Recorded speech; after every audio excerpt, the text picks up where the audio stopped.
পশ্চিম মেদিনীপুরের দাসপুরের বাছড়াকুণ্ড রাস্তা, যে রাস্তার সেই ছবি ভাইরাল হয়েছিল, যে এক রুগীকে নিয়ে এই রাস্তা দিয়েই ডুলিতে করে অর্থাৎ বাসের ডুলিতে করে নিয়ে যাচ্ছিল, বৃষ্টি পড়ছিল, সেই অবস্থাতে সেই রাস্তা দেখতেই পাচ্ছেন কি অবস্থা।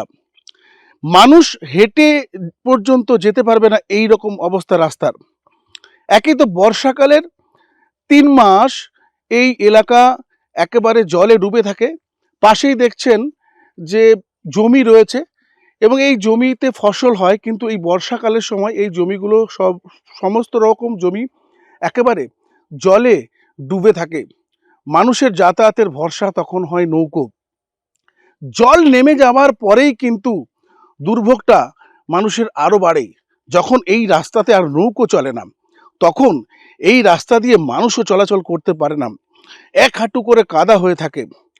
মানুষ স্কুল, কলেজ, ডাক্তারখানা যেখানেই যাক না কেন এই ভোগান্তির মধ্যে দিয়ে তাদেরকে যেতে হয়। যদিও প্রশাসনের বক্তব্য যে এই রাস্তা স্যাংশন হয়ে গিয়েছিল, আবার টাকাও ঘুরে চলে গেছে, কারণ জমি জট।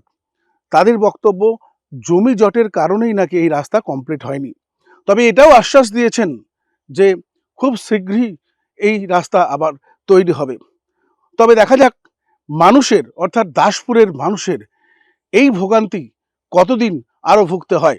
গ্রামে খুবই অসুবিধা, রাস্তাঘাট খুব একটা ভালো নয়। যদিও আমরা এখান দিয়ে যাতায়াত করি বা মানুষজন যাতায়াত করে মোটরসাইকেল বা সাইকেল নিয়ে, কিন্তু বৃষ্টি হলে মানুষ আর যেতে পারে না, হেঁটে যেতে হয়। রাস্তা কাঁধে, সাইকেল কাঁধে করে নিয়ে যেতে হয়। কোনোভাবে যাতায়াতের পথ সেই রকম সুব্যবস্থা এই পাশে নেই। শরীর খারাপ হলে আমরা খাটিয়া করে বা মাচা বেঁধে পাটাতন করে তাকে কাঁধে করে 4-5 জন রোডকে নিয়ে আসি। সেইভাবেই আমরা এইভাবেই বসবাস করে আসি। স্যাংশন হয়েছে বলেছে, রাস্তাঘাট হবে, কিন্তু বন্যা এলাকার জন্য তারা কিছু করছে না, এই নিয়ে চলছে। কি অবস্থা আপনাদের রাস্তা? কি বলবো বলুন দিকে, আমাদের তো খুব দুঃখ কষ্টে দিন কাটতেছে।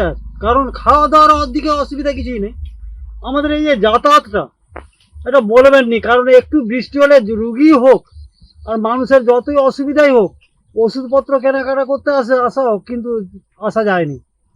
গাড়ি তো একদমই চলবে নি, পায়ে হেঁটেও সে বহু কষ্টে এখানে আসতে হয়। এসে আমার দিকে রুগী এখানকে নিয়ে আসতে হলে দুলিয়ে করে খাটে করে নিয়ে এসে আমার দিকে হসপিটালে নিয়ে যেতে হয়। সরকার কি বলছে, মানে যখনই ভোট আসছে তখনই বলছে আমরা রাস্তা করে দেবো, তারপরে যে ভোট চলে গেল তারপরে আর কোথাও কিছু নেই। কারণ অর্ধেকটা রাস্তা হয়েছে, ঢালাই হয়েছে, অর্ধেকটা হওয়ার পরে তারপরে আজ হবে কাল হবে করে এই করে তো প্রায় আজ 2-3 বছর কেটে গেল। এই মাটির রাস্তা একটু বৃষ্টি হলে 1 হাঁটু পর্যন্ত আমাদের গাড়া হয়ে যায় পা।